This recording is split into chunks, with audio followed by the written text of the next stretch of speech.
Assalamualaikum warahmatullahi wabarakatuh.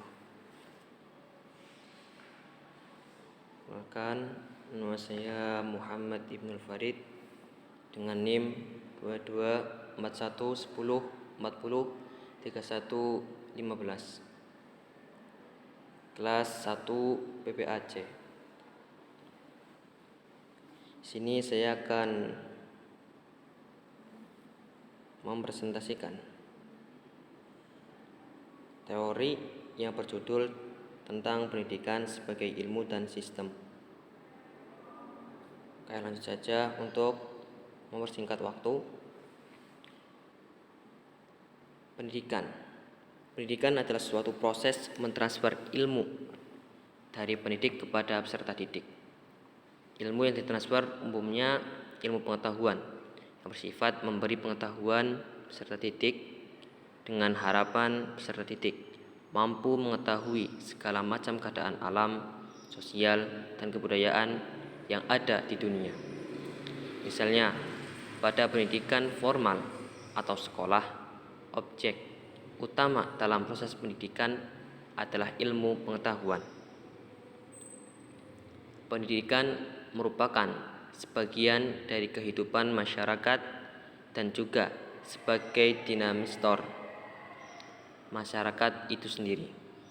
Memang kita semua mengetahui betapa sektor pendidikan selalu terbelakang dalam berbagai sektor pembangunan lainnya. Bukan saja karena sektor itu lebih dilihat sebagai sektor konsumtif, juga by definition pendidikan adalah penjaga status quo masyarakat itu sendiri.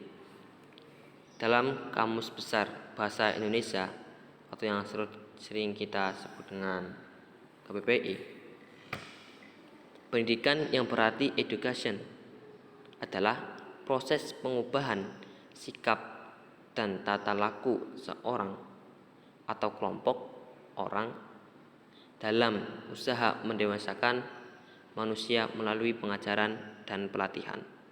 Sedangkan pengetahuan adalah segala sesuatu yang diketahui berkenaan dengan hal mata pelajaran. Pendidikan adalah aktivitas dan usaha manusia untuk meningkatkan kepribadiannya dengan jalan membina potensi-potensi pribadinya. Sedangkan pengetahuan adalah objek daripada manusia melakukan proses pendidikan itu sendiri. Pendidikan merupakan sebagian dari kehidupan masyarakat dan juga sebagai dinamisator masyarakat itu sendiri. Dinamisator di sini yaitu orang yang berusaha atau mengadakan perubahan dan pengembangan yang dapat diterima oleh perorangan, keluarga, kelompok, dan organisasi di masyarakat. Adapun suatu ilmu pengetahuan harus memenuhi 3 persyaratan pokok dan beberapa persyaratan tambahan. Di antaranya persyaratan pokok yaitu terdiri dari suatu ilmu harus mempunyai objek tertentu. Yang kedua, suatu ilmu pengetahuan harus menggunakan metode-metode yang sesuai suatu ilmu pengetahuan. Yang ketiga, harus menggunakan sistematika. Adapun persyaratan tambahan di antaranya suatu ilmu pengetahuan harus mempunyai dinamika, suatu ilmu pengetahuan harus praktis, dan suatu ilmu pengetahuan harus diabadikan untuk kesejahteraan umat manusia. Adapun yang dimaksud dengan ilmu pengetahuan harus objektif adalah ilmu pengetahuan harus mempunyai objek kajian yang tampak dari luar maupun dalam, baik merupakan objek material maupun objek formal. Pengajian ilmu pengetahuan juga harus dilakukan dengan objektif. Dilansir dari Stanford Encyclopedia of Philosophy, objektivitas ilmiah adalah pengukuhan gagasan ilmiah yang tidak dipengaruhi oleh perspektif tertentu, baik itu kepentingan komunitas maupun kepentingan pribadi. Objek ilmu pengetahuan harus dikaji sebenar-benarnya sesuai dengan fakta yang berlaku tanpa adanya pendapat pribadi dari subjek yang mengkaji objek tersebut. Adapun yang dimaksud dengan suatu ilmu pengetahuan harus menggunakan metode adalah ilmu pengetahuan harus memiliki metode ilmiah dalam pengajian objeknya. Dilansir dari Nature, metode ilmiah adalah suatu proses pengamatan yang mengarah pada suatu penjelasan hipotesis yang kemudian diuji berulang-ulang untuk mencari kemungkinan penjelasan lainnya. Metode ilmiah membuat cara atau jalan bagaimana untuk mengkaji suatu objek, sehingga metode ilmiah adalah suatu kerangka penelitian dalam mencari kebenaran dan juga meminimalisasi kesalahan dalam pengkajian objek ilmu tersebut. Adapun persyaratan pokok yang ketiga yaitu harus menggunakan sistematika. Sini yang dimaksud dengan ilmu pengetahuan tersusun atau sistematis atau sistematika tadi adalah ilmu pengetahuan juga harus tersusun secara sistematis. Artinya, berbagai pengetahuan dan informasi dalam suatu ilmu pengetahuan harus disusun dengan teratur, saling tergantung satu sama lain, rasional dan juga logis, di mana kebenaran suatu pengetahuan dapat diuji dengan fakta dari pengetahuan yang lain. Jadi terdapat kebenaran suatu pengetahuan yang bisa diuji dengan fakta dari pengetahuan yang lain. Ilmu pengetahuan tidak acak-acakan, namun memiliki alur sistematis yang rasional sesuai dengan fakta-fakta yang terkumpul. Adapun persyaratan tambahan diantaranya yaitu suatu ilmu pengetahuan harus mempunyai dinamika. Jadi ilmu pengetahuan itu harus mempunyai dinamika. Yang kedua, suatu ilmu pengetahuan harus praktis. Dan yang ketiga, suatu ilmu pengetahuan harus diabadikan untuk kesejahteraan umat manusia. Setelah kita tahu apa yang menjadi persyaratan suatu ilmu pengetahuan, tentunya kita mengetahui bahwa ilmu pendidikan telah memenuhi persyaratan-persyaratan tersebut. Ilmu pendidikan mempunyai objek, metode, dan sistematika. Tidak hanya itu, ilmu pendidikan juga telah memenuhi persyaratan tambahan lainnya, seperti praktis, dinamika, dan tentunya diabadikan untuk kesejahteraan umat manusia.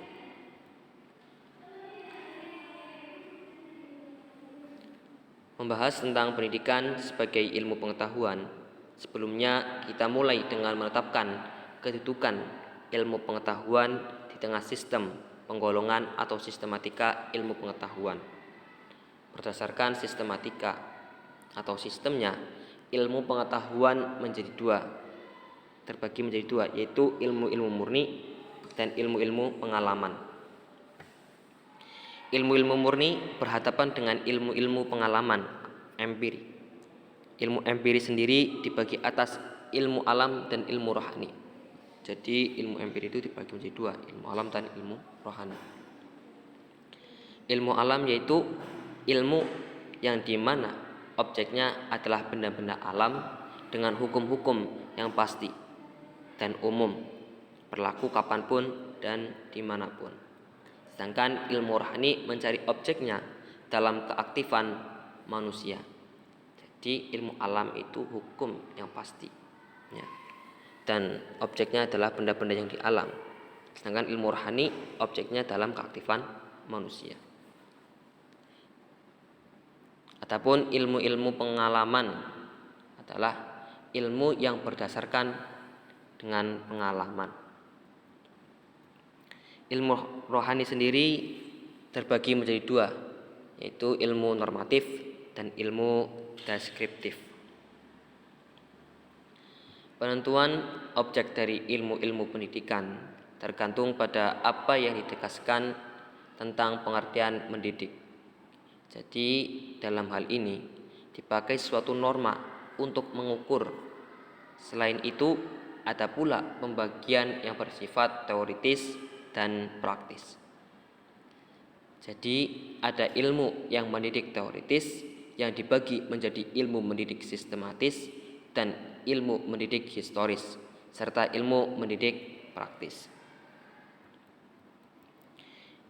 Ilmu pendidikan sebagai ilmu normatif. Ilmu pendidikan merumuskan kaidah-kaidah, norma-norma, atau ukuran tingkah laku perbuatan yang sebenarnya dilaksanakan oleh manusia. Ilmu pendidikan bertugas merumuskan peraturan tentang tingkah laku manusia dalam kehidupan dan penghidupannya. Nilai-nilai tidak diperoleh hanya dari praktek dan pengalaman mendidik, tetapi secara normatif, bersumber dari norma masyarakat, norma filsafat, dan pandangan hidup, malah juga dari keyakinan keagamaan yang dianut oleh seseorang. Sebagai penjelasan bahwa sistem nilai menjadi norma bagi pendidikan, disajikan uraian sebagai berikut. Mengapa di Yunani kuno orang sangat mementingkan tujuan pendidikan, yaitu pembentukan kewarganegaraan yang kuat? Orang Yunani berpandangan bahwa manusia dilihat sebagai makhluk bermain atau homo ludens. Jadi yang utama adalah pendidikan jasmani, karena di dalam tubuh yang sehat terdapat pula jiwa yang sehat. Mens sana in corpore sano. Dapat dipahami mengapa mereka berpandangan demikian, yaitu karena Yunani terdiri dari negara yang banyak mengalami ketegangan, sehingga memerlukan kemampuan untuk mengatasi keadaan sulit. Sementara itu, Yunani terdiri dari polis-polis, negara kota yang saling berperang. Untuk itu, warga kota perlu dipersiapkan supaya bertumbuh sehat dan kuat.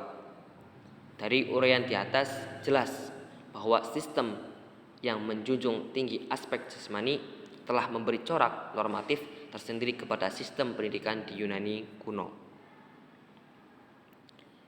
Yang kedua, pembagian ilmu rohani. Yang kedua yaitu ilmu pendidikan sebagai ilmu yang bersifat teoritis dan praktis.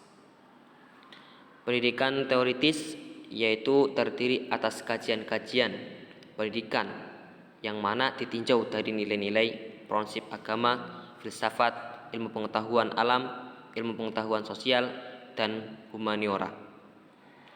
Pendidikan teoritis ini mengkaji tentang bidang keilmuannya secara luas, profesional, sampai hal-hal sekecil-kecilnya atau atomistik.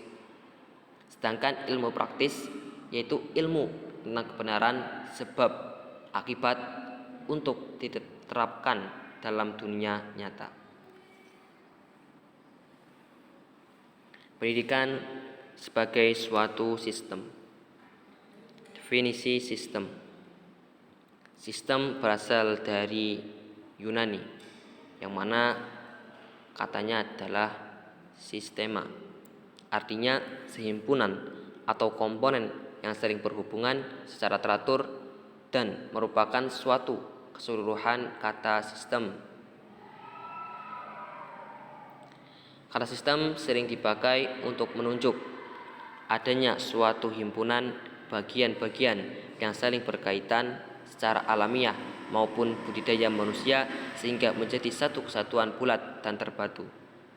Misalnya sistem tata surya, yang mana di dalamnya terdapat planet-planet seperti hanya Bumi, Jupiter, Mars, Venus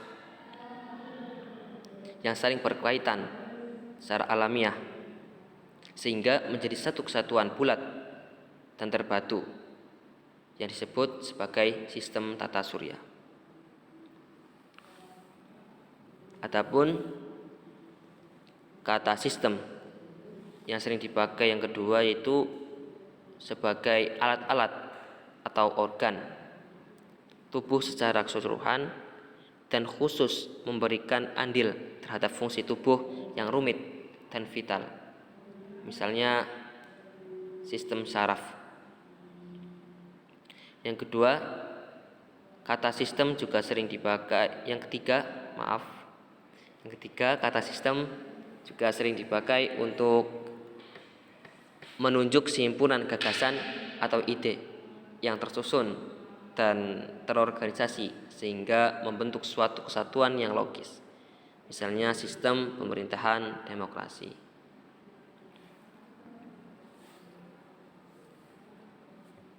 Zahra Idris juga mengemukakan bahwa sistem adalah suatu kesatuan yang terdiri atas komponen sebagai sumber-sumber yang mempunyai hubungan fungsional yang teratur, saling membantu untuk mencapai hasil.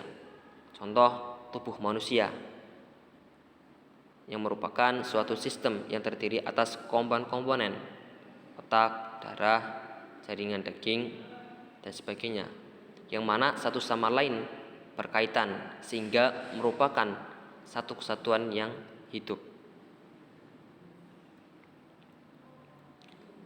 Dipetakan oleh Georg Ritzer pada paradigma fakta sosial, maksudnya adalah penggunaan teori ini dikhususkan pada masalah-masalah sosial yang berkaitan dengan nilai-nilai, institusi atau perantara-perantara sosial yang mengatur dan menyelenggarakan eksistensi kehidupan bermasyarakat.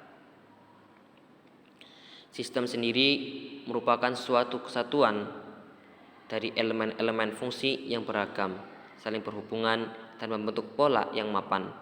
Hubungan antara elemen-elemen sosial tersebut adalah hubungan timbal balik atau hubungan dua arah. Sebagai contoh, misalnya masalah hukum adat yang mempengaruhi segi kehidupan ekonomi masyarakat atau nelayan tradisional, atau lebih konkret lagi, misalnya bila kita ingin mengetahui bagaimana pengaruh dari nilai-nilai dalam hukum adat dosa terhadap persepsi masyarakat tentang perkawinan dalam masyarakat adat Sangye, sehingga dengan adanya fenomena dalam satu aspek akan mempengaruhi aspek-aspek lainnya dalam kehidupan bermasyarakat. Dan masih banyak permasalahan sosial, politik, ekonomi, pendidikan yang dapat dikaji dengan menggunakan teori sistem. Adapun pengaruh-pengaruh yang saya kemukakan di atas tadi senantiasa dapat diukur daya determinasinya sehingga dapat diketahui pada aspek mana pengaruh itu menjadi dominan. Oleh sebab itu, metode menjadi sangat penting relevansinya dalam mengungkap tingkat hubungan. Sebagaimana pendapat Ritzer, metode yang digunakan dalam bedahan teori sistem adalah metode kuisioner. Metode ini tergolong dalam jenis penelitian kuantitatif. Itulah sebabnya para sosiolog bila mana menerapkan sistem, maka penelitiannya identik menggunakan pendekatan kuantitatif. Orang yang paling giat mengembangkan teori sistem adalah Niklas Luhmann dan Kenneth Bailey. Keduanya hidup pada abad 20 sebelum kedua ilmuwan di atas, yakni Zahra Idris dan Georg Ritzer.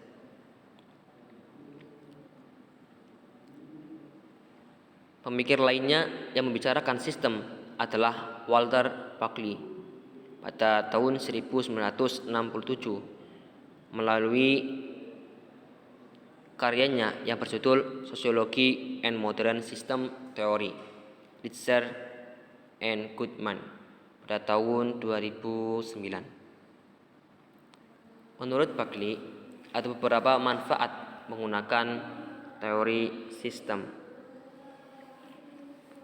Di antaranya, satu, dapat diterapkan pada semua ilmu perilaku dan ilmu sosial. Jadi manfaat menggunakan teori sistem itu bisa diterapkan pada semua ilmu perilaku dan ilmu sosial.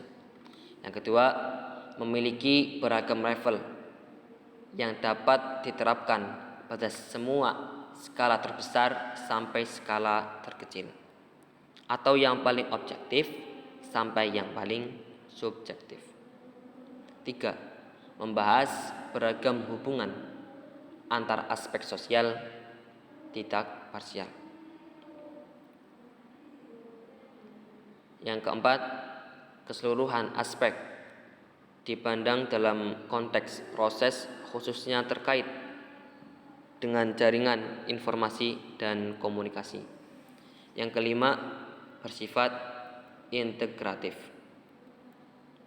Dan di sini Pokli juga memperkenalkan 3 jenis sistem, yaitu sistem sosial budaya, sistem mekanis, dan sistem organis.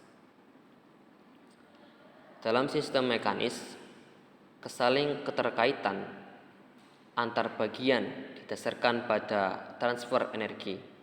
Dalam sistem organis, kesaling keterkaitan antar bagian lebih didasarkan pada pertukaran informasi ketimbang pertukaran energi. Dalam sistem sosial budaya, kesaling keterkaitan lebih didasarkan pada pertukaran informasi.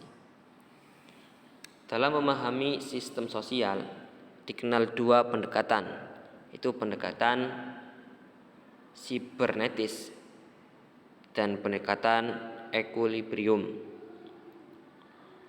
Umpan balik merupakan aspek esensial dari pendekatan sibernetis, friksi, pertumbuhan, evolusi, dan perubahan sosial dapat dipelajari dengan pendekatan sistem sibernetis.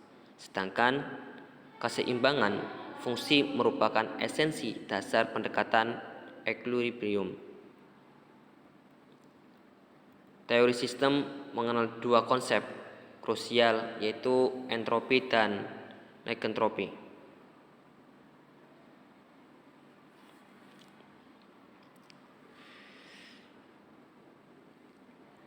Entropi adalah kecenderungan sistem berhenti bekerja, dan negentropi adalah kecenderungan sistem pada struktur yang lebih besar.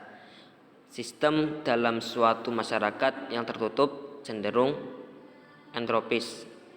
Jadi dalam suatu masyarakat yang tertutup cenderung entropis. Sementara sistem pada masyarakat yang terbuka cenderung negentropis.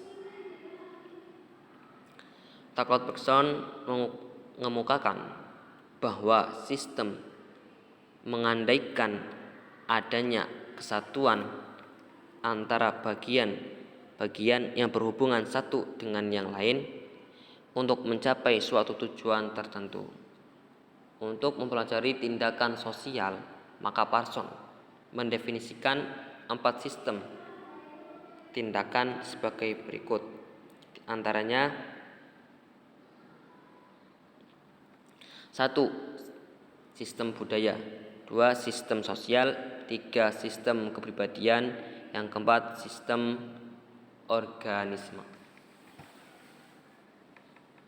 Adapun sistem budaya disebut juga sebagai sistem simbolik yang menganalisis arti seperti kepercayaan, agama, bahasa, dan nilai-nilai konsep sosialisasi. Sosialisasi mempunyai kekuatan integratif yang sangat tinggi dalam mempertahankan kontrol sosial dan keutuhan masyarakat. Yang kedua, itu sistem sosial, yang mana dalam sistem sosial itu memandang masyarakat berada dalam interaksi berdasarkan peran. Sistem sosial selalu terarah pada ekuilibrium. Yang ketiga, sistem kepribadian. Sistem kepribadian kesatuan yang paling terkecil dipelajari adalah individu yang menjadi aktor.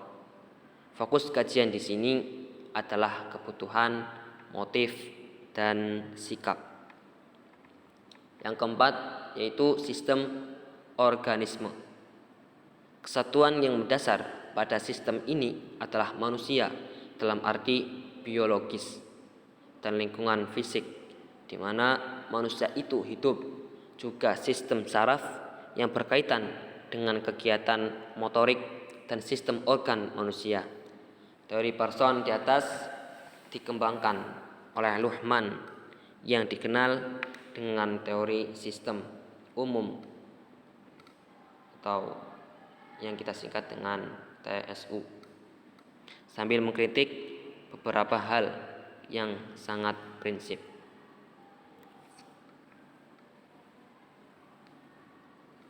Pendidikan sebagai sistem. Sistem pendidikan mengandung proses pendidikan khususnya di sekolah yang bekerja langsung atau tidak langsung mencapai tujuan pendidikan. Proses ini merupakan interaksi fungsional antara komponen-komponen pengambilan kebijakan pendidikan di tingkat pemerintah pusat, provinsi, kota, atau kabupaten, serta penyelenggara pendidik di sekolah yang merupakan penjabaran tujuan nasional. Pendidikan merupakan usaha untuk mencapai suatu tujuan pendidikan. Suatu usaha pendidikan menyangkut 3 unsur pokok, yaitu unsur masukan, unsur proses usaha itu sendiri, dan unsur hasil usaha. Hubungan ketiga unsur dapat dijelaskan dan digambarkan sebagai berikut.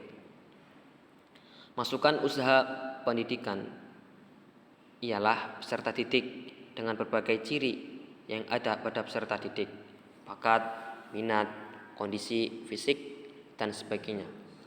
Proses dan hasil. Dalam proses pendidikan terkait beberapa hal, di antaranya pendidik, kurikulum, metode, dan lain-lainnya. Sedangkan hasil berupa pengetahuan, sikap, keterampilan, dan hasil berupa lulusan.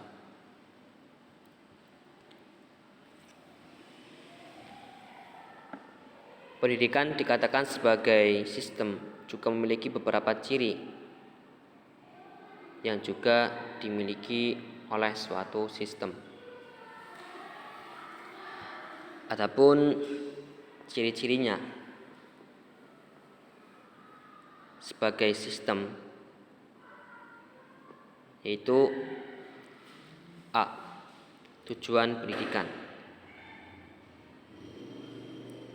Yang kedua atau yang B, fungsi-fungsi. Adanya tujuan yang harus dicapai oleh suatu sistem menuntut terlaksananya berbagai fungsi yang diperlukan untuk menunjang usaha mencapai tujuan tersebut. Yang C, komponen-komponen. Bagian sistem yang melaksanakan usaha mencapai tujuan sistem tersebut komponen. Jadi komponen-komponen itu bagian sistem yang melaksanakan usaha mencapai tujuan sistem disebut komponen. Jadi komponen itu sistem yang melaksanakan usaha mencapai tujuan. Jadi sistem ini terdiri dari komponen-komponen dan masing-masing komponen punya fungsi khusus. Jadi masing-masing komponen-komponennya itu memiliki fungsi khusus. Misalnya komponen sistem instruksional meliputi 64 manusia, antaranya guru, konselor, administrator, dan lain sebagainya. Yang D, interaksi atau saling berhubungan. Semua komponen dalam satu sistem saling berhubungan satu dengan yang lainnya, saling mempengaruhi dan saling membutuhkan. Penggabungan yang menimbulkan jalinan perpaduan. Yang E, proses transformasi. Semua sistem punya misi untuk mencapai tujuan. Untuk itu diperlukan suatu proses yang proses masukan atau input menjadi hasil output.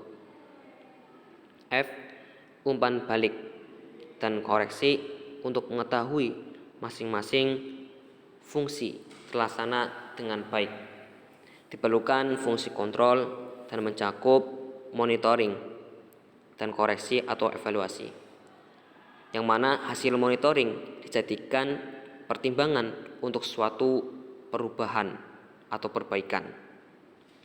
Oke, daerah batasan dan lingkungan antara suatu sistem dengan lingkungan sekitar akan terjadi interaksi. Namun, antara satu sistem dan sistem yang lain mempunyai batasan tertentu. Suatu sistem dapat pula merupakan bagian dari sistem yang lebih besar. Mungkin cukup sekian materi yang dapat saya sampaikan. Mohon maaf jika ada materi yang kurang lengkap atau bahkan kali yang mungkin salah. Saya mohon maaf yang sebesar-besarnya. Ihdinas shiratal mustaqim. Assalamualaikum warahmatullahi wabarakatuh.